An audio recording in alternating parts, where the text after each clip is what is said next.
Good evening, everyone. Thank you for joining us.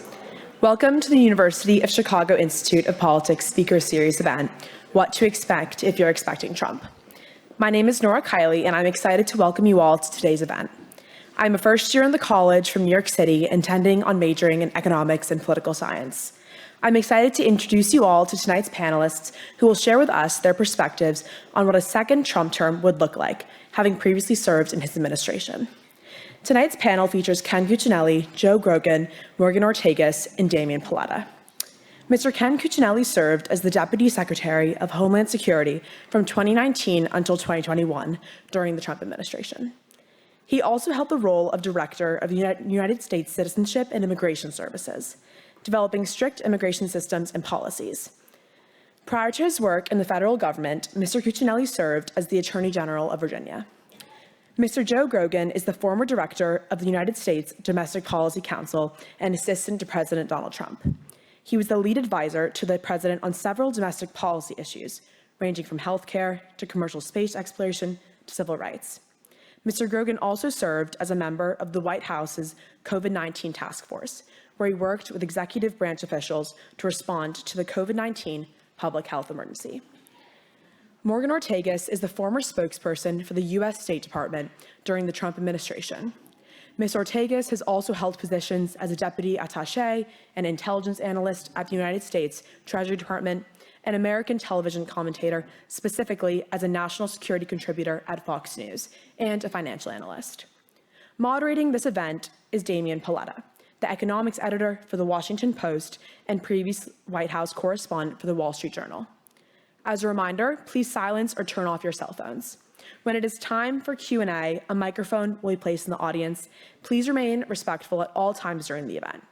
And finally, please line up and remember that priority for first questions will go to students. Please visit the IOP's website for more information on future speaker series events and other IOP opportunities, including Battleground Banter featuring David Axelrod and Karl Rove at 5:30 this Thursday, October 17th at Ida Noyes Cloister Club, and Haiti, a deep look at a nation in ceaseless turmoil, next Monday, October 21st at 5:30 p.m. in International House. Finally, I would like to invite you all to give a warm welcome to Ken Cuccinelli, Joe Grogan, Morgan Ortagus, and Damian Paletta. Thank you.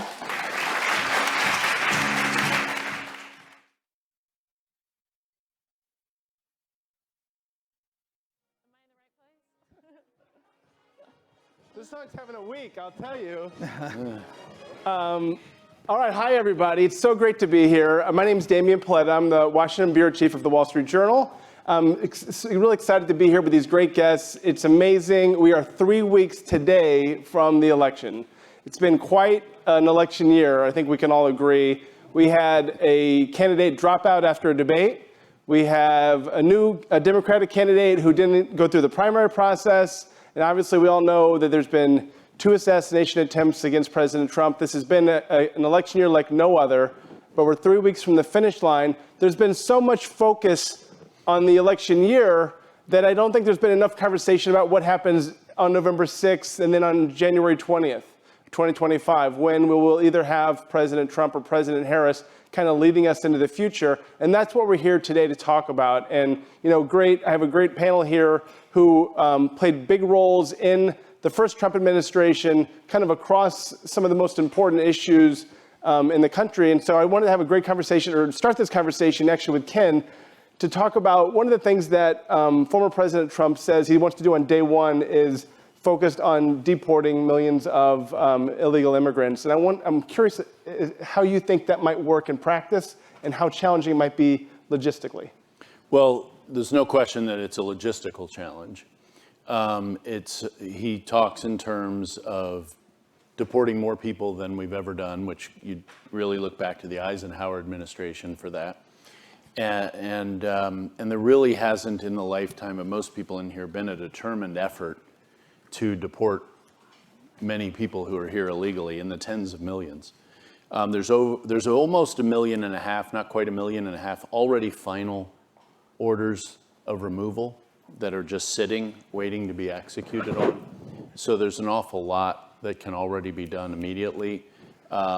There's also, following 4 years where over 10 million people have been let into the country who are here illegally, there's an enormous pool. And the challenge is, I mean, this one question, we could easily cover the entire time. I will not do that, but I mean, you're going to see a shift in public support. Right now, the public supports this, almost to 60% levels. And, but when you put real names and faces and families and people are leaving in real life, that support will go down. And that's where somebody like a Donald Trump is different than many of his predecessors, is he doesn't really pay attention to that. He really tries to achieve the goal. And once he sets the goal of deporting millions of people who are here illegally, then the logistics are really your next question. The military will be involved. Don't think in terms of use of force. Think in terms of use of resources, bases, planes, for example, which, by the way, the Biden administration is using to bring people in to the country, sadly enough. And those same resources and those same locations will be used to ship people out. So, is the idea that there would also be some sort of self-deportation process as well? People would say, I'd rather do this on my own terms. So, yeah, Mitt Romney managed to invent that term about 12 years ago, self-deportation. But it's not wrong. You know, there are plenty of problem people coming over the border, but there are also people coming to work. And if they don't have the opportunity to work, which the Biden administration makes easy to do for people here illegally, and it is not difficult for an incoming President Trump to very quickly make it untenable for an illegal to work here. One of the most popular enforcement efforts undertaken in the first Trump administration was at chicken plants in Mississippi. And it wasn't just deporting over 600 illegal workers. They prosecuted the plant owners because they were in on it. They were facilitating all of it. And it was interesting to me to see the response across the political spectrum. Good, we're holding people who are exploiting these people accountable. Absolutely. And I think you can expect to see that to be a very big part of a second Trump administration as well. That will grow. It'll be an expectation of incoming U.S. attorneys, which it was not in the first Trump administration, and so they all dragged their feet on it. Now it'll be part of their job, and you'll see it all over the country. Morgan, you played a senior role, in the final 2 years of the Trump administration, and I'm wondering, in the State Department, and I'm wondering what you're hearing from people now. I'm sure they're peppering you with questions. Is he really going to do what he says? What's he going to do on Ukraine? What's he going to do in the Middle East? What do you say when you're getting all these questions from people who want you to explain, the words coming out of his mouth? Well, that's always a fun challenge. Listen, I think it would be very much a continuation. I think there was a divide between the first 2 years and the second 2 years. I probably have a bias to the second 2 years under Secretary of State Mike Pompeo, in which I serve. So, I mean, you're asking me about the world writ large. I think there's a couple, key things that you could look at. The biggest challenge that either President Trump or Harris will have to face is restoring deterrence around the world. And once you lose deterrence, having to restore that is probably the toughest geopolitical challenge that you can face. So we're in a world of chaotic disruption ever since the fall of Kabul to the Taliban in August of 21. We have the worst war on European soil since World War II. And we shouldn't take that lightly. That's very serious. I just gave some of the college Republicans a 30-minute diatribe on why we failed from a deterrence perspective there. I'll spare all of you. You have the worst killing of the Jewish people in any single day since the Holocaust. Now, in the past few weeks, you've seen Israel on the momentum going after Hamas and Hezbollah. If you had told me a year ago that this would result in the killing of Hassan Nasrallah and many of the terrorist operatives as an intelligence analyst that I chased for years, I don't know that I would have believed you. But it's still, you have chaos in Europe, chaos in the Middle East, chaos at our southern border. By the way, that does matter because we are effectively turning Mexico into a failed state. Whenever you have seeded ceded operational control of your southern border to cartels, and you enrich these cartels with human trafficking and drugs to the tune of billions and billions of dollars, that endangers the government of Mexico. That empowers the cartels. And I think Mexico is on the precipice. I don't think it's getting nearly enough press. And I think we should be very concerned that our current policies at the southern border are destabilizing our neighbor and could turn Mexico into a failed state. I'm very concerned about it. And then you look in Asia, you see, of course, that China's doing the operating the exercises, somewhat routine exercises around Taiwan, but incredibly aggressive. We know that Xi Jinping, we can just look at what he says.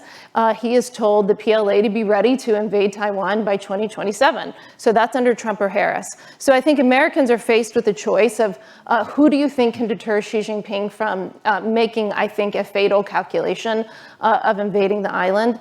Do you want that to be Trump or Harris? I don't think that Xi has demonstrated the capacity to be able to deter any of these leaders based off what Xi and Biden have overseen over the past 4 years. So this is, 9/11 happened when I was a sophomore in college, so in almost 20 years of working in diplomacy, military intelligence at the Treasury Department, this is the most troubling time that I've seen because there is a real, I think, feeling out there that there's not somebody that has their hand on the steering wheel. I think we're in a very dangerous place. It's a very serious place. And I would argue, again, that I will cede this point. When we were doing the maximum economic pressure campaign against Iran, at one point, Iran had downed one of our drones. And I sat up that night eating like tuna fish and Cheetos, like waiting on our response, sitting at my desk, and our response didn't happen. And to the Iranians for downing that drone. And when that didn't happen, when we didn't respond, we saw them starting to get more and more provocative with the Shia militias that started to go after our diplomatic and military facilities. And we gave the Iranians a very clear warning: if you touch an American, like, that's our red line. They, of course, proceeded to poke at that red line, and that resulted in us taking this strike against Qasem Soleimani. We needed to take that big leap of a strike in order to restore deterrence. So that's where I worry most about what we are, is because to get Putin, to get Xi Jinping, to get the Ayatollah, to get Maduro, to get the cartels, to get all of these people afraid of the United States again, that's a tough order for anybody. So how do you do that on a multi-front basis? Do you make an example out of one country, or how do you send a signal to Putin while also sending a signal to Maduro, while also sending a signal to Xi Jinping, who Trump likes to negotiate with and wants to have at the table?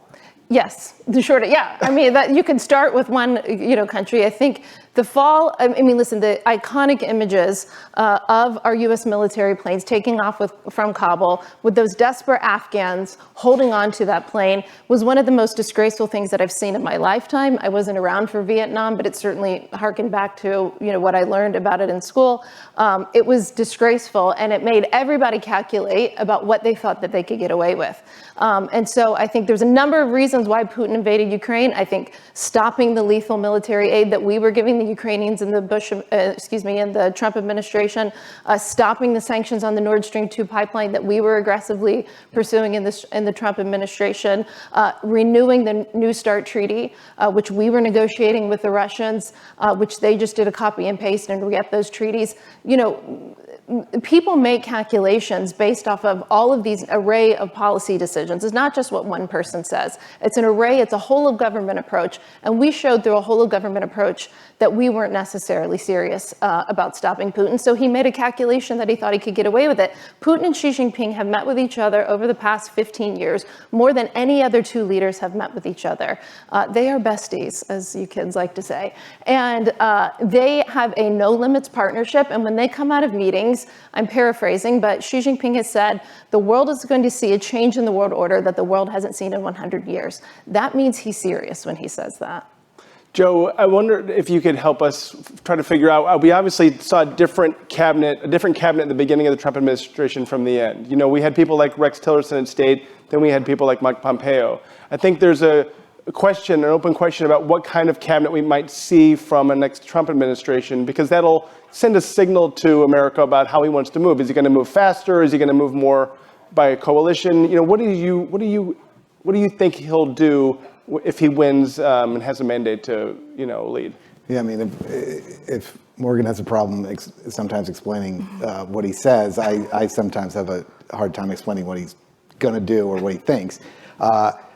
Clearly we had a varying level of competence. I mean, Mike Pompeo was one of the best, and we had others who were not that great and didn't last that long and didn't implement policies effectively. I think based upon the way they're behaving in the transition, they're being very smart, and the type of people that I hear they're looking for makes me think they're looking for competence, a combination of outsiders and people who've done this before and can complement different skill sets. So I'm hopeful that obviously we'll tilt towards competence in the last 2 years as opposed to some of the chaos from early on. But we'll see. I mean, it's always difficult you're not going to be able to pick every single cabinet member because there's one or two that always have a skeleton pop out or they have a bad hearing, and then you have to go with your plan B. But I based upon what I'm seeing, I think you're going to get a pretty decent cabinet. So on the health side, though, let's say he obviously is going to have RFK Jr. is going to be in his ear, some capacity. We don't know in what capacity. But he's starting to say things that Robert F. Kennedy Jr. Supports, like no vaccine mandates at school. What do you interpret that to mean when he says no vaccine mandate? Is it just kind of COVID specific, or could it be for the first time in decades we have a school policy where there cannot be any vaccination requirements at all? Well, look, I don't think it's going to be no vaccines at all. And I get this question about RFK. First of all, I'm all on board with making America healthy again, and why anybody would be opposed to it, I don't understand. I mean, clearly we are spending more money on healthcare than we ever have, and we are unhealthy, including just mortality rates.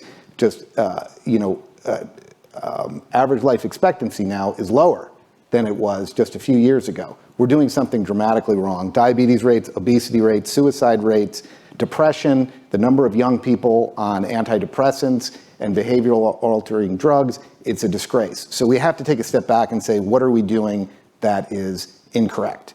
And it begins with transparency. And when people say, oh, are you worried that RFK is going to mean that the government is going to walk away from vaccines, which are the most important public health intervention in world history? The answer is no.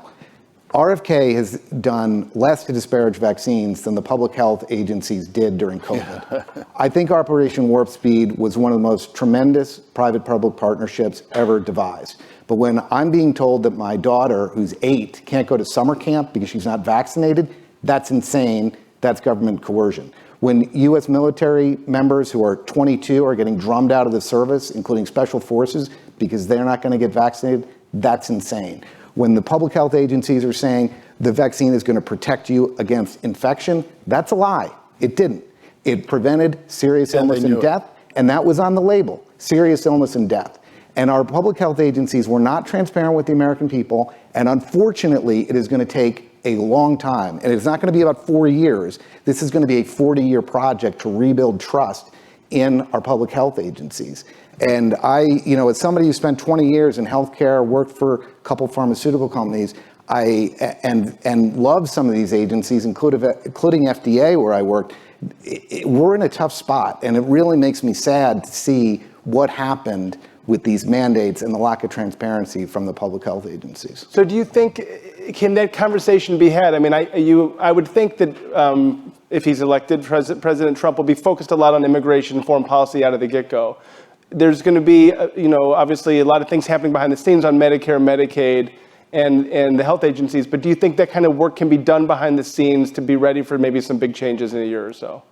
How long does it take? Well, I mean, the joke was, Trump didn't really tolerate a lot of people saying, oh, we thought you were concentrating on foreign policy this week and we didn't have to do anything on domestic policy. I mean, he has a way of calling people all the time and saying, where's this thing we discussed in the Oval Office 2 hours ago? So I think you can get a lot of things done. I think principally where we're going to start, where I would expect to start, is transparency around data, around information. The government husbands tons of data that doesn't push out into the system. It doesn't allow researchers to access it. This administration's been terrible on public health data and transparency. CMS data, every university in the country, every independent researcher should be getting easier access to data. Clinical data should be released and disseminated more widely. And we should have a new mandate from our public health agencies that they have an imperative to get data out. It's frequently the case that CDC, for instance, will sit on data for years. And why do they do that? Well, because somebody at CDC, who's the project officer on a grant at a university like the University of Chicago, wants to get a publishing credit.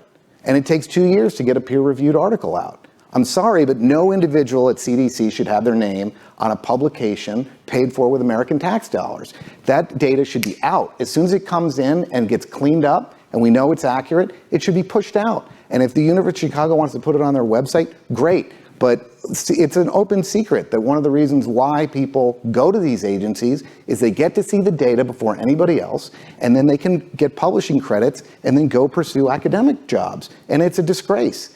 Nobody looked to CDC during COVID epidemic to say, where's the epidemic right now? Right. Where are the number of cases in Maryland versus Hawaii versus, no. They were going on the Johns Hopkins University website. Right. They were going on the University of Washington because they did the best job compiling the data and putting it in a usable form. So I think that's, making data out there and allowing the American people and researchers and scientists to judge for themselves would be a key thing that could be accomplished very quickly. And I would definitely expect a transparency initiative. And I would also expect a top to bottom review of some of these funding streams. And the simple question, are they making Americans healthier? Ken, the Congress has tried and failed for years to do immigration reform, never really getting that close to the finish line, but there's been bipartisan efforts. Do you see President Trump, moving by executive order first and then trying to bring Congress along for something more comprehensive, or just bypassing that because it might seem like a waste of time?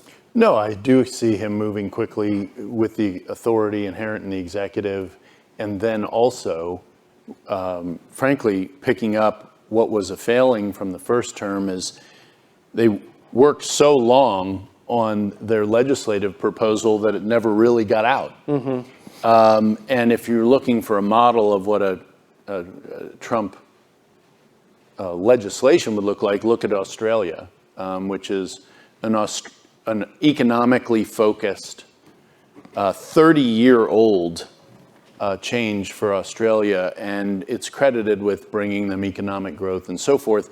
And if you believe, as President Trump does, that American immigration is for America, that America is the priority in American immigration policy, then that makes an awful lot of sense. And that is how he looks at immigration. Of course, we are and were under President Trump the most generous immigration country in the world. That doesn't go away. That's sort of part of the American ethos, and he continues that despite all the rhetoric and how people may judge him via Twitter or something. But the numbers on that just don't lie. But I do think that's the direction he'll go, but not until he has locked down the border, which, by the way, can be done very quickly if you're willing to use military resources. Again, I'm not talking about invading Mexico. Lord knows we don't want to do that. But I'm just talking about blocking the border between the legal ports of entry. It is almost 2,000 miles long. Much of it is impassable, but for the portions that are the traffic lanes for the cartels, which, as Morgan pointed out, are making more money probably today off human trafficking than they are off drug trafficking. And they have budgets. No joke, they have budgets, and that's how they think of it.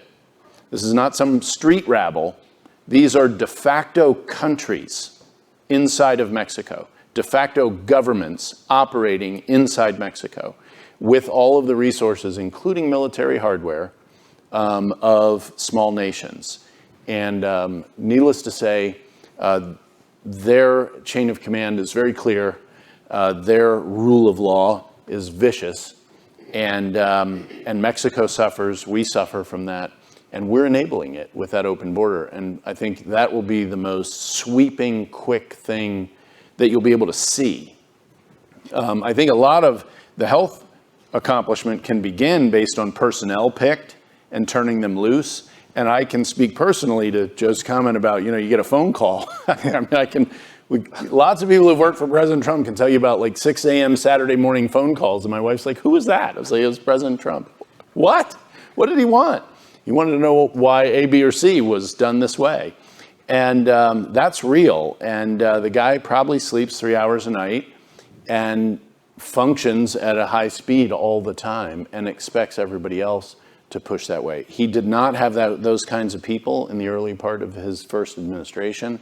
That is, I fully expect that to not be a problem in the second administration because he's learned that error. And but the border, I think, will be the most visible, quick place that you'll see a massive change. Do you think there will be Democrats in Congress open to, a big immigration deal if he wins? Tester likely could lose Montana. You won't have Joe Manchin, although that seat will go Republican. Sinema's going to be gone. So, maybe some of those deal makers who might have been there more willing to be at the table won't be there anymore. Could that make it harder if the Democratic Party moves to the left and really digs in? Well, the Democratic Party the center of the Democrat Party that's elected has moved dramatically to the left. And so there are less deal makers there to work across the aisle. But on the Republican side, the precondition has always been a secure border, and that hasn't existed at a time when decent legislation was advanced. The best chance we had was actually during the first half of the first Trump term, and Paul Ryan, he torpedoed it. Mm-hmm. And, that was the best chance we've had in 30 years at comprehensive immigration reform. But I do think if you see executive authority used to secure the border and large scale, I won't call them mass, but large scale deportation actually begins, I do think the conditions then exist to have legislation seriously considered that has a chance of survival.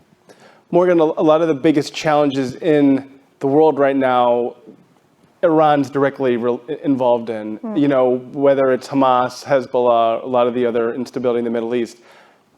Former President Trump has said he would like to engage with Iran. How do you think one does that?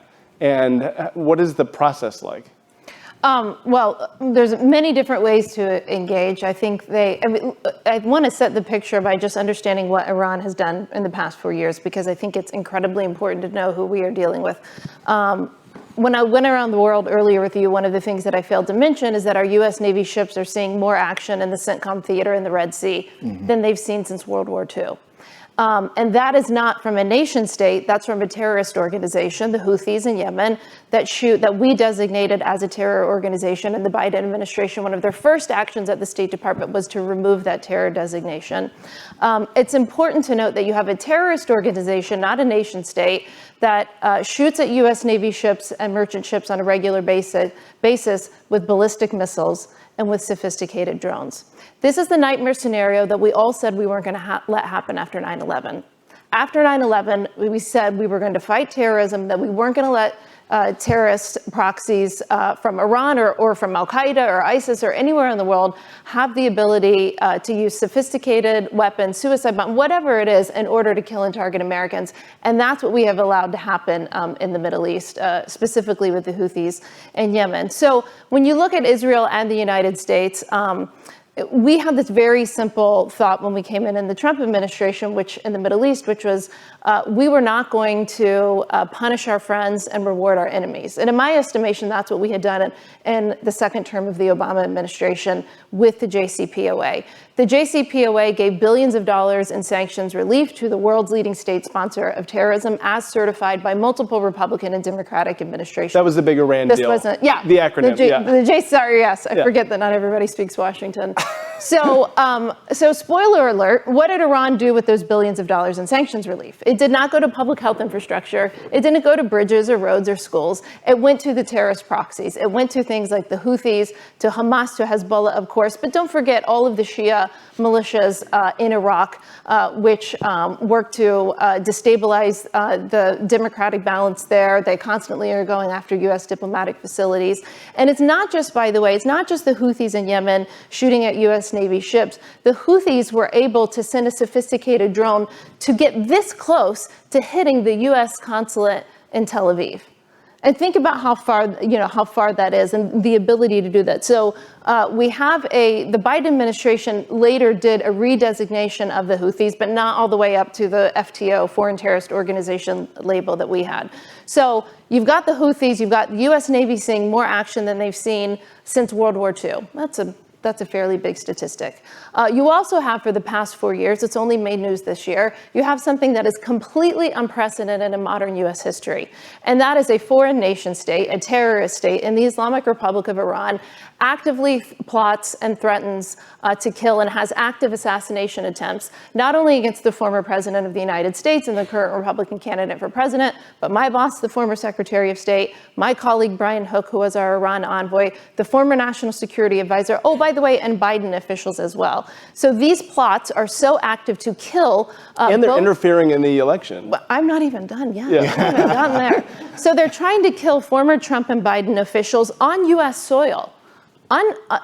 Intolerable. The fact that we have tolerated this for 4 years, and by the way, allowed Iran to export oil, we haven't enforced the sanctions. We took, according to the Ayatollah, we cost the regime about $200 billion in our maximum economic pressure campaign.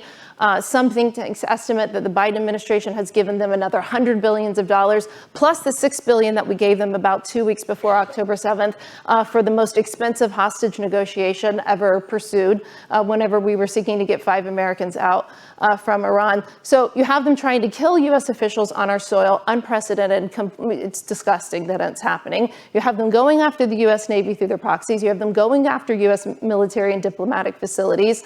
According to the Biden administration, they are interfering in our election online through misinformation, through social media. And according to the Biden administration, they are funding a lot of the anti-Semitic, pro-Hamas, pro-terrorism protests on university campuses in major cities around this country.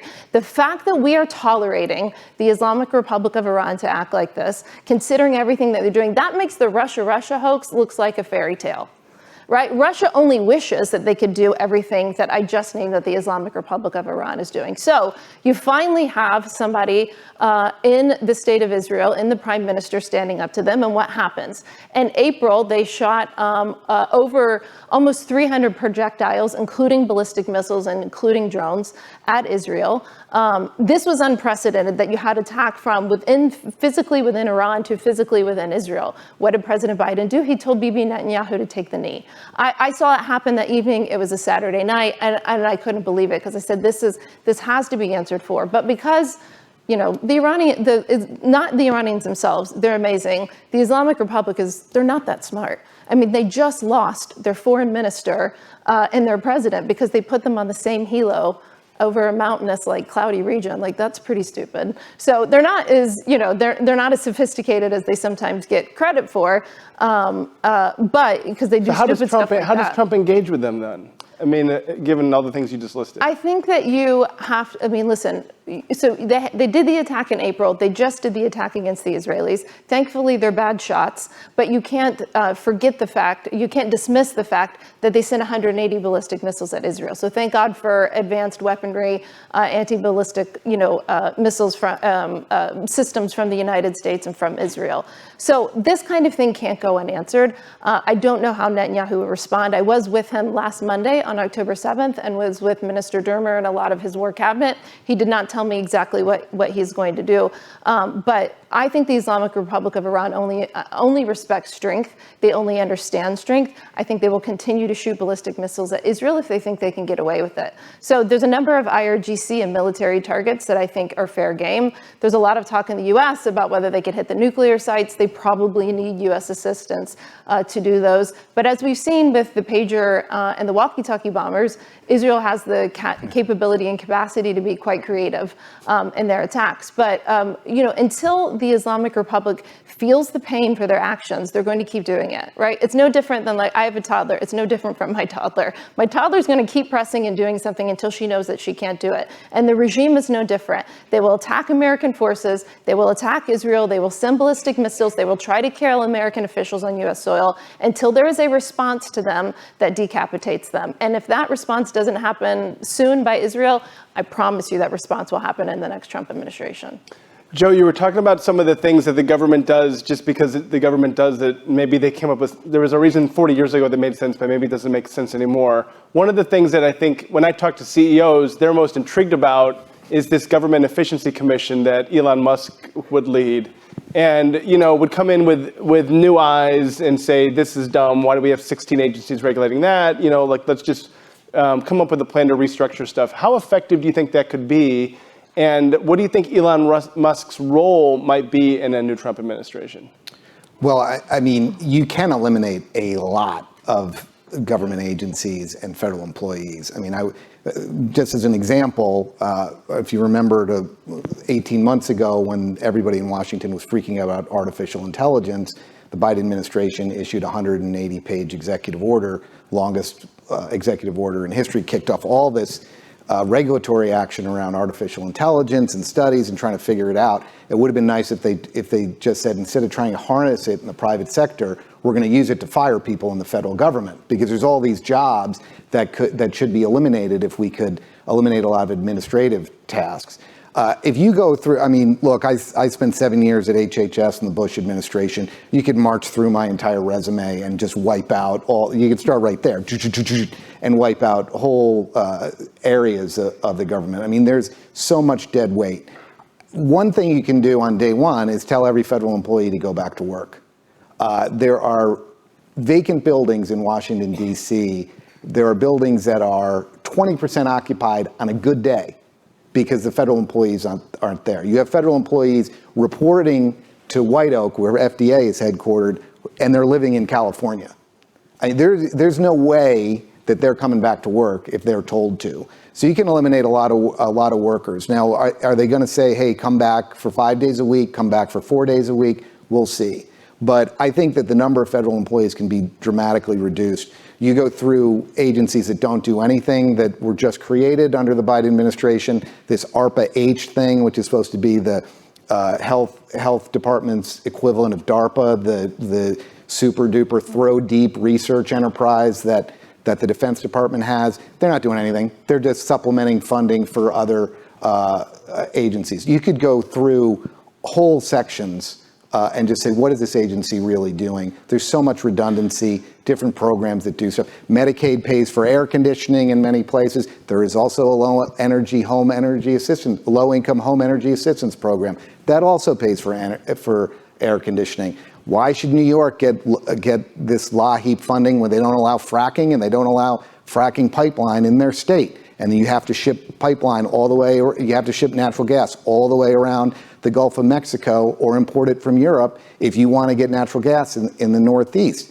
It's crazy. So maybe LAHEAP should be eliminated for all those states in the Northeast that won't allow fracking pipeline, natural gas pipeline, or fracking in their state. I mean, there's all sorts of things you can do. There's a number of things you could do through executive order or a stroke of a pen. You can riff people, but a lot of it's going to require congressional action. And there's plenty of congressmen who are going to say you can't, who talk a good game about how they want to cut the size of government, but when it affects their home district, they're going to squawk. So we'll see what gets done. I have no doubt that Elon Musk will identify a lot of things that can be eliminated and probably should be eliminated. But I think, empowering, setting the direction in that for that cause can really free up a lot of creativity for cabinet secretaries and for agency heads to say, okay, you know what? I'm going to request 0 for this program instead of 5% more than what I got this year, because that's generally the mark of success for a cabinet official, is how much more money they get. I mean, I've been involved in these discussions numerous times over my career, where at the end of the year there's leftover money and suddenly TVs show up in the lobby of a cabinet official's building. And it's just a disgrace that this idea that you can't give money back to the taxpayer, because if you don't spend it, then Congress is gonna cut your budget next year. Well, they should cut your budget next year. Well, and by the way, this constructively engages the career employees who know where the bodies are. Right. And plenty of them are happy to make the place run better. They're proud to make the place run better. And they know better than a lot of us frequently that means shrinking it. Right. Smaller is better. Yeah, I had plenty, when I was at the Office of Management and Budget, I had plenty, I mean, that's what their job is, obviously, to tell me not to sign off on new spending. But they would have great arguments. They'd be like, well, this was tried in the Obama administration. This program was tried, and it was a spectacular failure. Don't let this Republican appointee suggest it as well and get a budget request up there, because it's not gonna work either. Do you think this could finally be, if Trump wins, the time when they do get rid of the Department of Education, which I know has been kind of a Republican wish list agency for a long time? Do you think it could finally be dismantled? I mean, if you look at where we are as far as education outcomes in this country, where we were when it was created, it's an indicator of failure. So I certainly think the argument can be made. The bigger question for me, frankly, is, and I'd love to see the Department of Education get wiped out. What do you do with all these student loans on the balance sheet? I mean, because in the Obama administration, there was this push to nationalize student loans and take the banks and quote unquote the profit motive out of student loans. We put the federal government in all of it. The financing has gone completely haywire. We have all these non-performing loans. People can't discharge them in bankruptcy. And how you get these trillions of dollars in student loans off the federal balance sheet is not a simple problem. So, and how do you continue to make student loan? We can't continue in the manner which we're conducting our student loan operations now. It is not performing, and it's not performing for students, it's not performing the American taxpayer, it's not performing for universities. So that to me is a bigger issue, but I would love to see the Department of Education get wiped out, and I don't think it would affect education outcomes in any way, shape, or form, and would probably improve them. We're going to take questions from the audience in just a few minutes, so please, and students first, head to the microphones. Ken, I wanted to ask you something that got a lot of attention a couple of days ago when former President Trump talked about using the National Guard and the military domestically, if he said needed, to kind of go after what he coined as the radical left lunatics, I think related to the election. The idea of using the military for domestic security purposes, I think, gives a lot of people pause. What do you think he meant, and what do you think it would take for him to try to authorize such a thing? Yeah, I don't think he's referring to the election. I think he's referring to things like the rioting, city-destroying rioting that was going on in 2020, and that was kicked off with the murder of George Floyd, and which was obviously itself terribly wrong, but it wasn't a legitimate basis to start burning cities down. And you had mayors and governors, Minnesota, Walz, Oregon, Portland, Washington. I can go around the horn because I was dealing with moving people to these sites that were intentionally surrendering. Chicago, parts of Chicago. You all had a very interesting superintendent, I believe is the title of police. Brown, I think, did an outstanding job, or tried to, and was badly interfered with in that respect and had very little backing from the governor.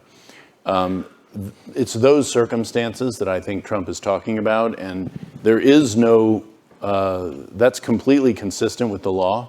People can state their discomfort with it, but anytime that other resources are inadequate to the task, the president can use those resources for law and order. So there's a law, post-Civil War law, Posse Comitatus, signed that took. Hasn't it been used very much? No, it's never really been successfully used. It's been talked about a lot. It set an expectation, but Posse Comitatus removed the ability of, and I'm going to zero in on the word posse because I know you all know what a posse is.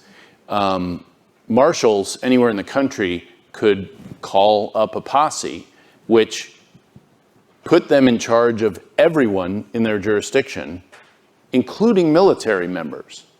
And that was very uncomfortable for the military members. They didn't want to be under civilian authority. And this was post-Civil War. The Democrats were trying to get troops out of the South from protecting new black citizens.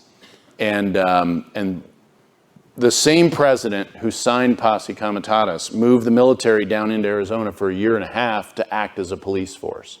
So understand that you go back to the very beginning of that law, and the people who implemented it were perfectly comfortable with the military as a police force when they didn't have another alternative that was effective.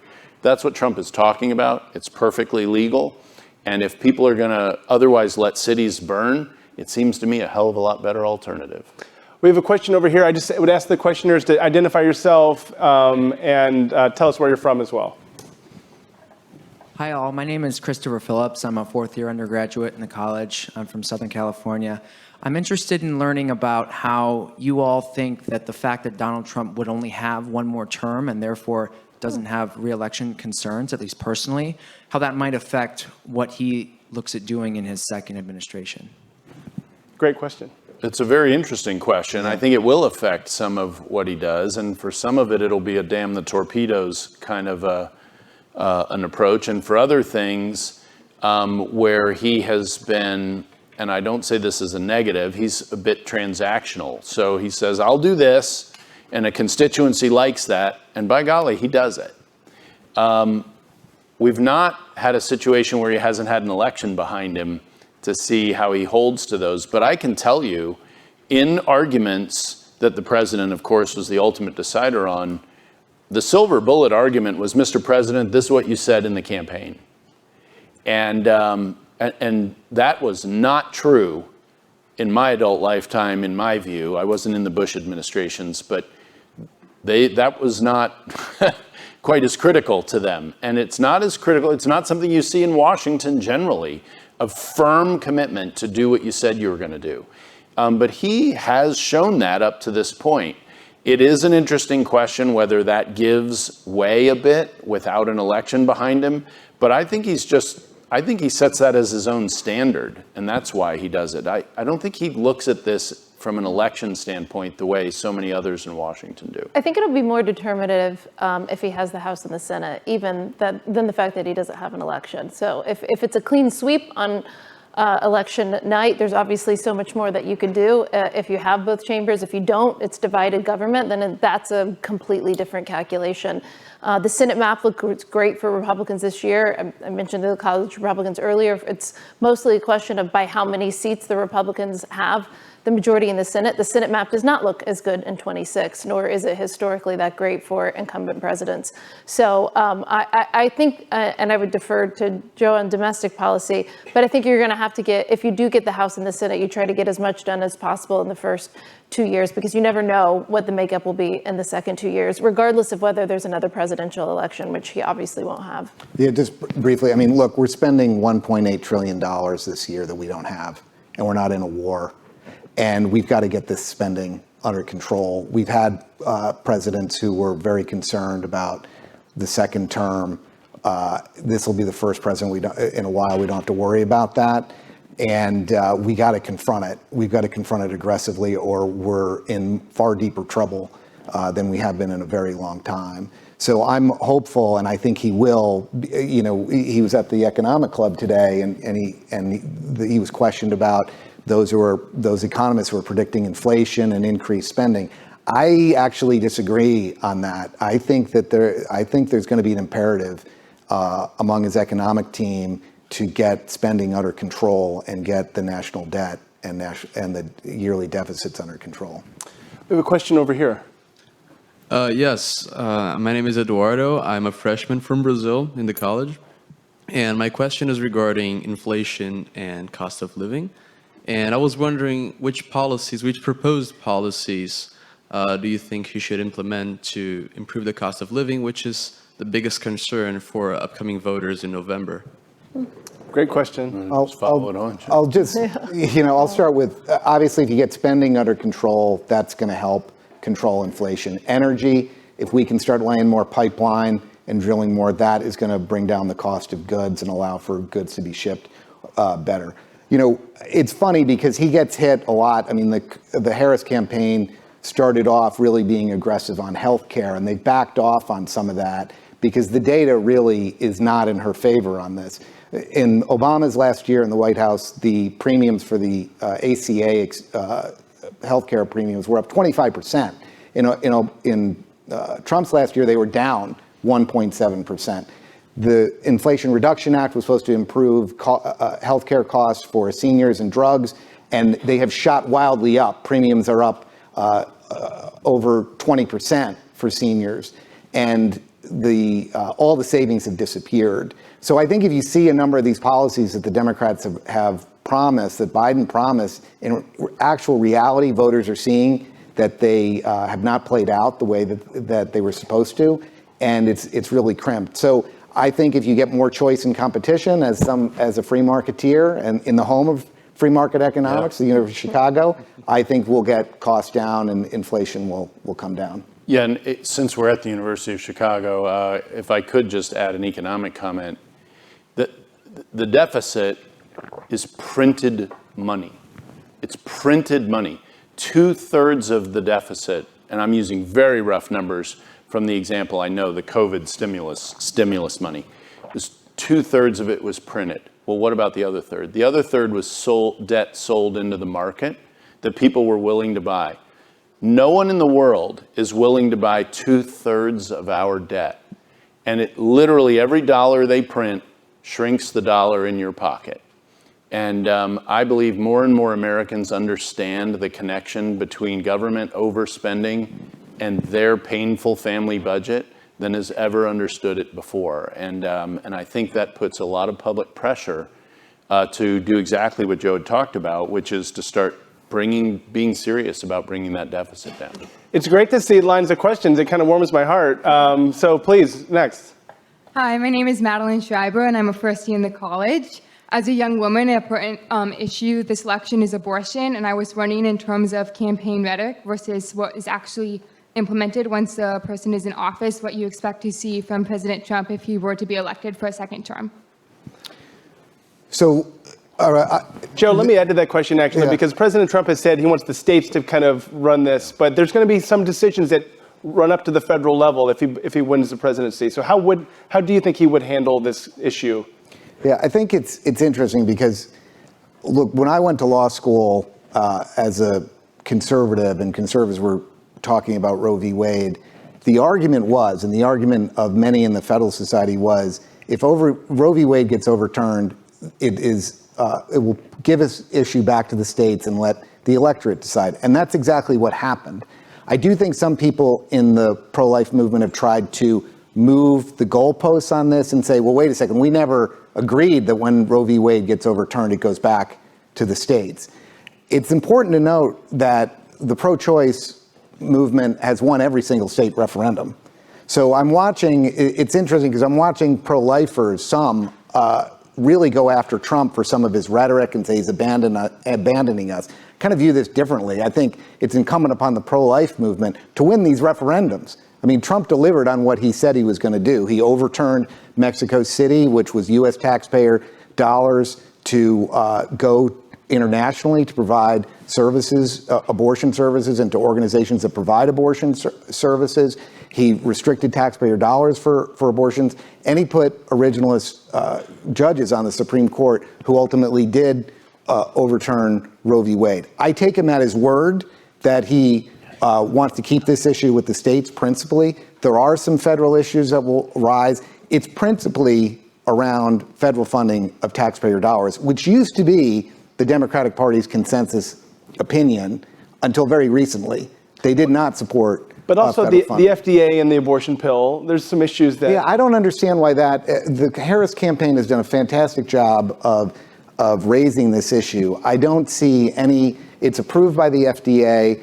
I don't see any scenario by which... I personally do not see any scenario by which it would be taken off the market now. An FDA commissioner, somebody's up for confirmation, they're going to have to make assurances on that front. And you do a complete new scientific review that's going to take a very long time. I just don't see how the abortion pill gets taken off the market. I don't think it's a realistic concern. Yeah, and I would just add back to a comment I made earlier. I'm a proud pro-life person, but President Trump is not pro-life, and he has never been pro-life. He's never really claimed to be. He's told pro-lifers, look, you think judges are important. I'm going to get you originalist judges. And he put a list out there, which is something that I really appreciated. talk about accountability. You knew what you were going to get. So he hasn't changed. And well, wait, I will say this, though. He can be counted on to do what he's saying he's going to do. And in this case, which means not doing a lot, certainly not in the legislative arena. I do recall one conversation I had with him in the Oval Office. This was after Ralph Northam, the governor of Virginia, was caught on a radio show talking about a late-term abortion and talking about a child who would have survived an abortion. What do you do in that circumstance? And Northam said, well, we have a conversation about whether or not the baby's going to be allowed to live anymore, whether or not you do life-saving interventions. I was in the Oval Office the next day, and Trump was legitimately shocked by that conversation and could not understand what he was talking about, was really grappling. As I was watching him and he was asking, there were other people in there, he was saying, what the hell was this guy talking about? We're not going to figure out whether or not this baby who's crying and out on a table is going to be saved or not. So I do think he is not pro-life in the sense of life begins at conception and it needs to be protected from the moment of conception. But I do think there is a grid in which he views where there are certain boundaries that offend his conscience. And late-term abortion would be one of them. And the conversation that Northam had on a radio station would be top of the list. Yeah. Great question. Thank you. Let's go over here. Wonderful. My name is Harriet. I'm a second year in the business school. And I wanted to ask, last year, Cassidy Hutchinson came to the university and we heard from her, and she really talked about the nervousness around who would be in a Trump administration for a second term. And I'm curious for each of you, if you were asked, would you serve in the administration? And how would you handle, Ken, to your point around Trump doing what he says around potentially going after political rivals? Political what? Political opponents or rivals. Rivals. Oh, well, I'm not quite sure what you mean in terms of how. I mean, he's doing that right now. Well, like prosecute More them. prosecuting is what I mean. Look, if people break the law, then they break the law. The simple solution for equal application of the law is to apply it to everybody. It isn't to come up with the same set of exceptions and then fit everybody into them. But I fully expect that you're going to see him maintain his aggressiveness that he had in the tail end of the first term.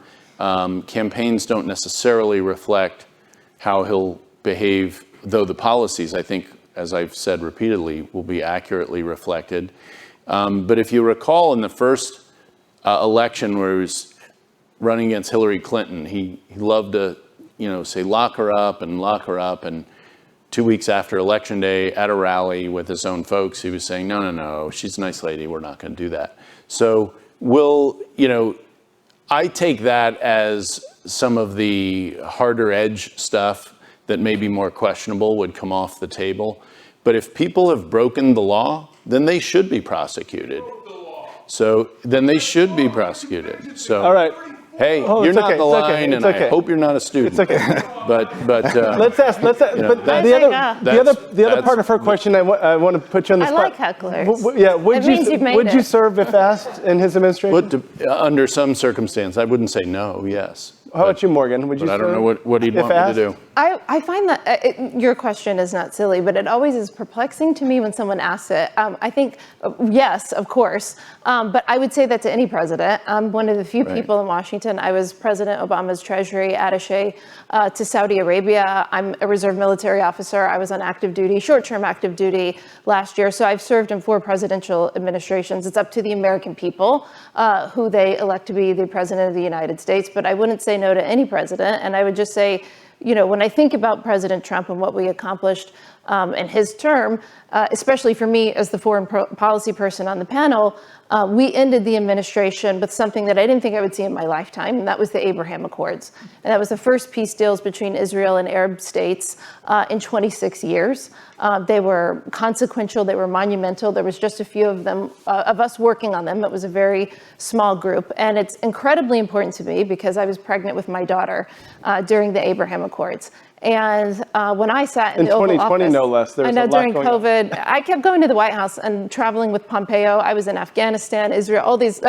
My last trip, I was 32 weeks pregnant in Khartoum, So that explains why she's a little wild. But, you know, when I sat at the White House for that monumental ceremony that I'm sure you remember and covered, I thought one day I'm going to have to explain to her that mom used to have 2 different passports when she traveled in the Middle East, you know, one for Israel and one for the rest of the Middle East. And that was no longer necessary because of the Abraham Accords. So it doesn't matter which president you serve. When I was serving under President Obama, we got Osama bin Laden. I was in Saudi Arabia. I was meeting with Saudi intelligence that day. You can do monumental and consequential things. And the reason why I'm saying this, because I think this is so important for the young people in this room, sign up and serve. Raise your hand. It doesn't matter who is president. You can do important things. You can do important work. Join the military, take the Foreign Service exam, join the intelligence community, sign up and serve. I've had monumental experiences by serving both Republican and Democratic presidents. And obviously, if President Trump's asked me, I would absolutely serve again.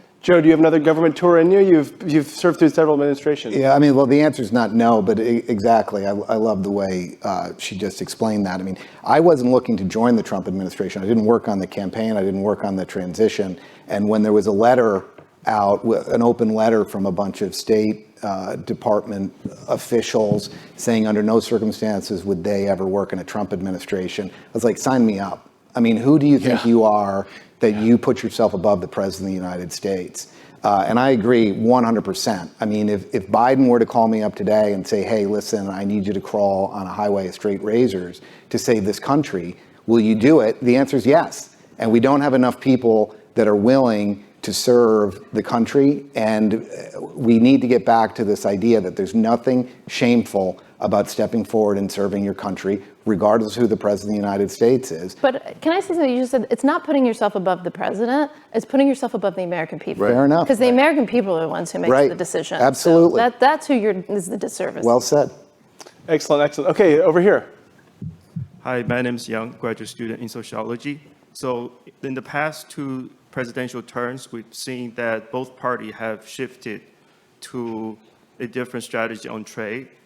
Both are shifting away from the neoliberal consensus. Biden's policy is high fence, small yard, de-risking strategy, basically the new Washington consensus. However, Trump is using a rather blunt tool, tariff, and his campaign slogan is 10% across the board.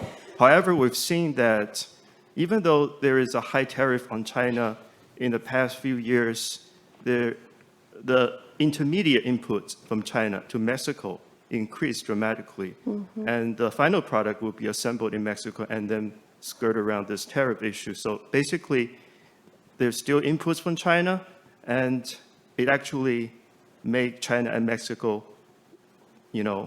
push them together in trade. So I wonder if Trump's rhetoric on tariff would somehow be deviated from his real policy, and whether there is a reconsideration of tariff. Can I go first? Trump. Yeah, I love this question. It's a great question. How many trade deals has the Biden administration done? 2 guesses, 3 guesses, 0. And the Trump administration, we negotiated USMCA, obviously. We had 2 trade deals that went through with USMCA Japan. was Canada, Mexico, Yeah. the new NAFTA, yes. Thank you, the new NAFTA. We had 2 deals that went through with Japan, plus a very contentious military basing.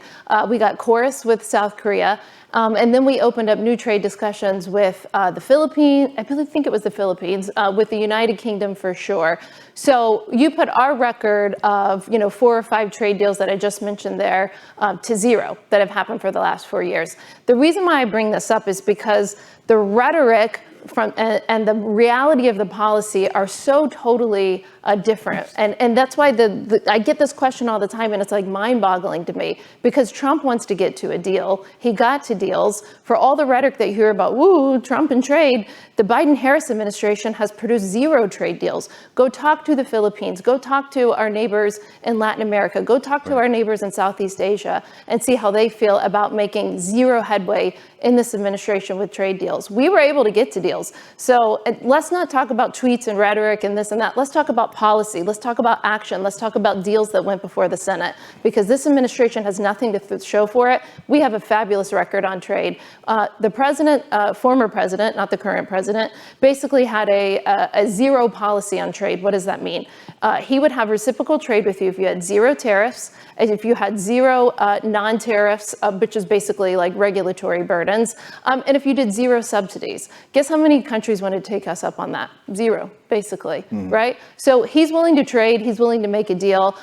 We have a very low bar. If the bar is zero from the Biden-Harris administration, I'm confident that we're going to see a lot more trade deals in a second Trump term, similar to what we did in the first Trump term. That's the reality of what actually happened. Yeah, I'd just say tariffs for Trump it's leverage. When he's negotiating constantly, tariffs are used as leverage to get to a deal. I would also say, as someone who's run 5 campaigns, that there's only so much nuance you can offer when you're campaigning, but Howard Lutnick, who is one of the 2 leaders of his transition team, gave an outstanding interview where he did nuance the tariff question. He said, look, when push comes to shove, we don't do 10% across the board. We do the things where we don't have industries, and they do. Whoever they is, China is the usual target of that conversation. So you're impairing American consumers at the minimal amount while you're enticing industrialization in the United States in the industries where that makes the most impact. So it is not, campaign rhetoric only gets you so far. And that's not a fault of either candidate, because they're stuck with time limits and attention limits of the audiences they're talking to. But I thought Howard Lutnick really did a good job of talking about the nuance of that. And Joe's exactly right. Trump is a negotiator, and it's leverage, and it worked. We got the best immigration cooperation with Mexico both ways. They got it from us too, when tariffs were used as leverage because they need us more economically than we need them. All right, let's try to squeeze in 2 more questions quickly. Please, go ahead. I am Felipe, and I'm a freshman, as an international student from Brazil. And my question for you today is, back in June 21st, 2024, Trump made the following claim regarding foreign national students, and I quote, "What I want to do and what I will do is when you graduate from college, you should get automatically, as part of your diploma, a green card to be able to stay in this country." And considering how this policy prioritizes legal, highly educated immigrants, which ultimately benefit the American workforce, as they would otherwise often leave for economic rivals such as China, and also assuming the Republican Party's victory in this election, in how many years could we expect this promised policy to be implemented? And what are some of the other plans of the Trump administration regarding international students? Before you graduate, Felipe. Okay, fair enough. You could also enlist. We'll take you. Yeah, you can do that now. Exactly. You can do that now. Legal immigration reform, how quickly Yeah, can so that be done? the campaign conversation has been so focused on illegal that there has hardly been any legal. And so it's kind of off-the-cuff comments. And I'll tell you, look, I don't support that policy, but President Trump does think that way. And he views that, look, this is a potential economic asset. Again, back to the Australian model from 30 years ago. That's why you hear those kinds of comments out of him. So that's, he's on your side and I'm on the other side on that one. Because I'll just share with other people in the room, my concern is that for American college graduates, that is the most vulnerable point in your career, the beginning, and I prioritize Americans. And, he has a much more business focus at that point and sees you as an economic contributor. Not that I don't, but that's a priority. Let's go over here. Sure. Okay, sorry. Yes, student. Hi, sorry. Thank you. My name is Elizabeth. I'm a 4th-year student in the college studying public policy, and I'm from just outside of Washington, D.C. Oh, great. My question has to deal with potential plans in a Trump administration to replace some federal employees in the civil service with political appointees. I was curious not just about how you think this might impact efficiency, but also how in agencies like the Department of Justice, what kinds of safeguards you think might need to be implemented in order to prevent political influences in kind of ensuring the rule of law. Joe, go ahead, yeah. Yeah, so a couple things. I have been privileged in my career in the federal government to work with some outstanding career employees. I have also worked with some people who were big problems, both from just an employee perspective, and it's very difficult to get rid of them in the federal government, and people who had their own policy agenda at variance with the President of the United States. When we saw something in the Biden administration where a number of State Department employees signed a petition opposing President Biden's policies on Israel. I mean, in my opinion, they should be fired immediately. They're working for the federal government. They answer to the President of the United States. You're toast. Right there, you're gone. The issue with what you're talking about is career employees who are in policymaking roles. And over the years, a number of positions have been taken over by career employees, and they're really making policy. And there was a push in Trump's first term, and it came out at the end, to say these people should be converted to political appointees and be able to be fired by a Democrat or a Republican president and replaced. And it was a very limited, targeted policy. It was not about a wholesale redoing of the federal workforce. It was a very small percentage that would be affected by this. You would be astounded at the number of political appointees at some of these agencies. I mean, it is extremely limited, and it's very hard. When I was at FDA and Bush, I was one of two political appointees throughout the entire Food and Drug Administration. How many total employees? Oh, at that point, we probably had 8,000 employees there. So how can you move policy? If you want to make America healthy again and steer that agency in a different direction, can you do it? Now there's probably 10 or 15. There were in Trump's term. Still, there were probably at that point 12, 14,000 employees. So it was very limited number of positions that would be affected. So, but I think comprehensive reform of the civil service is so needed. I mean, it's so egregious. We had at the State Department, when I was there, a civil service employee who was a white supremacist, who was posting white supremacist things online. Virtually impossible to fire the guy. It took forever. You have to go through this whole, and the fact that they have such protections, that you have somebody, a total racist, posting the most crazy white supremacist stuff online, and we didn't, because of the way the civil service regulations work, didn't have the ability to tell that guy, take your stuff and get out of here, is preposterous. Let's just take one last question. This guy's been waiting so patiently. Very quick question. First of all, thank you, Mr. Cuccinelli, for your discussion on the green card. My question to the other two panelists are, do you think American citizens should be first in line for jobs in our own nation's labor market? That are what? I didn't hear. In our own nation's labor market, should American citizens have kind of first dibs on those jobs? First in line for jobs in our own nation's labor market. You know, I don't know that I'd necessarily support discriminating against somebody with a green card at the expense, against an American citizen who is a full-fledged citizen. I think, though, a key part of this reform is, and Trump's thinking around this issue is that the massive influx of illegal immigration right now are depressing the working class wages. And if we can control the inflow, we can get wages up for people starting off at the bottom, but a rising tide will lift all boats. Yeah. Morgan? I'm not a domestic policy expert. I would just say for everyone who is not an American citizen in the room, you can join our military today. And we'd love to have you. And for every kid that wants free college, enlist. It's free. It's great. I would also add at the end of 2019, so I'm taking the COVID piece out of the Trump administration, Donald Trump achieved the lowest poverty rate in the history of that statistic.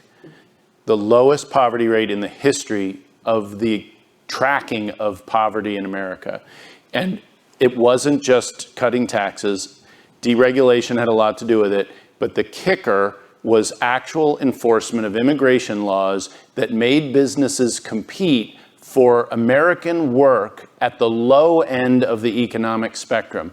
And you know whose pay rose the most in the last quarter of 2019? The poorest Americans' pay went up by the biggest percentage. That's why we had the lowest poverty rate. We spent more months under 8% black unemployment under President Trump than the rest of my life combined up to his presidency.